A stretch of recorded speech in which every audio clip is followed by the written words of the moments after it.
ಒಮ್ಮೆ ಗುರುಗಳು ತಮ್ಮ ಕೆಲಸವನ್ನು ಮುಗಿಸಲು ಸಮಯವೇ ಇಲ್ಲ ಎಂದು ಗೊಂದಲದಲ್ಲಿದ್ದ ತಮ್ಮ ಶಿಷ್ಯರನ್ನು ನೋಡಿ ಅವರನ್ನು ಕರೆದು ಒಂದು ಗಾಜಿನ ಪಾತ್ರೆಯನ್ನಿಟ್ಟು ಅದು ತುಂಬುವಷ್ಟು ಕಲ್ಲುಗಳನ್ನ ಹಾಕ್ತಾರೆ.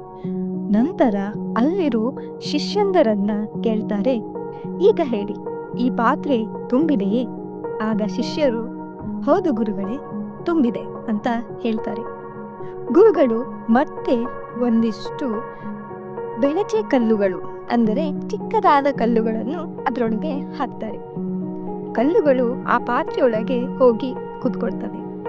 ಮತ್ತೆ ಗುರುಗಳು ಶಿಷ್ಯರಲ್ಲಿ, ಈಗ ಈ ಪಾತ್ರೆ ತುಂಬಿದೆಯೇ ಎಂದು ಕೇಳ್ತಾರೆ. ಆಗ ಶಿಷ್ಯರು ಹೌದು ಎಂದು ಉತ್ತರಿಸ್ತಾರೆ.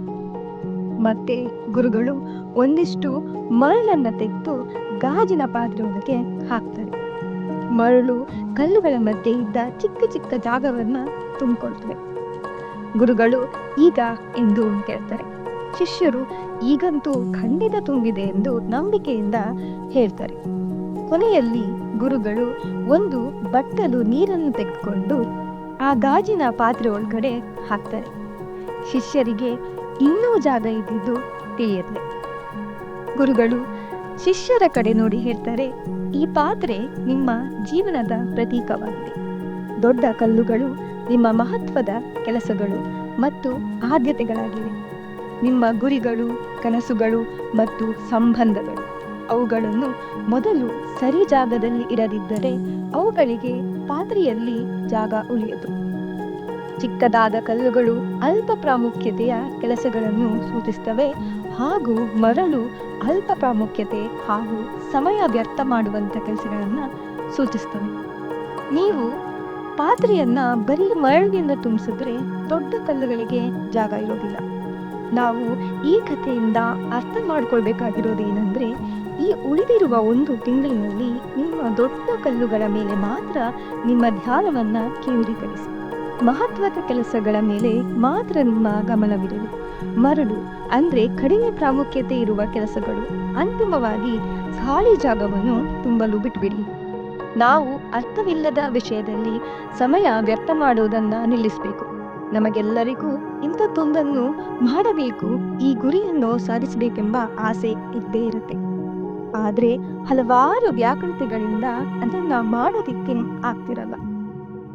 ನಾನು ಮುಂದಿನ ವರ್ಷದಿಂದ ಮಾಡ್ತೀನಿ, ಮುಂದಿನ ವರ್ಷದಿಂದ ಮಾಡೋಕೆ ಶುರು ಮಾಡ್ತೀನಿ ಅನ್ನೋ ಬದಲು ಸ್ವಲ್ಪವಾಗಿ ಇವಾಗ್ಲಿಂದಲೇ ಶುರು ಮಾಡಿದ್ರೆ ಮುಂದಿನ ವರ್ಷ ಬರುವಷ್ಟರಲ್ಲಿ ಶುರು ಮಾಡೋದಿಕ್ಕೆ ತುಂಬಾ ಅನುಕೂಲವಾಗುತ್ತೆ.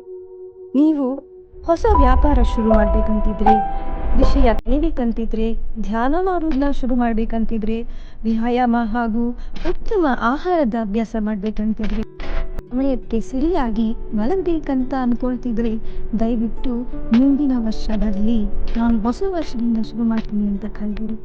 ಈ ಕ್ಷಣದಿಂದ ಶುರು ಮಾಡಿ. ದಿನ ಬಿಟ್ಟು ದಿನ ಅಥವಾ ವಾರದಲ್ಲಿ 1 ದಿನ ಹೀಗೆ ನೀವು ಇವಾಗಲೇ ಶುರು ಮಾಡಿದ್ರೆ ಖಂಡಿತ ಹೊಸ ವರ್ಷ ನೀವು ಏನು ಅಂದ್ಕೊಂಡಿರ್ತೀರೋ ಅದನ್ನ ಖಂಡಿತ ಬಿಡದೆ ಮಾಡಲಿಕ್ಕೆ ನಿಮ್ಮಿಂದ ಆಗುತ್ತೆ.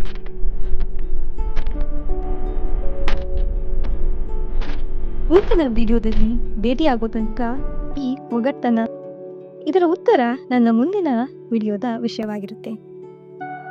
ನಾನು ಎಲ್ಲರೂ ನಡೆಸುವ ಪೇಡೆ, ಗುರಿ ಮುಟ್ಟದಂತೆ ತಡೆಯುವ ಪೀಡೆ.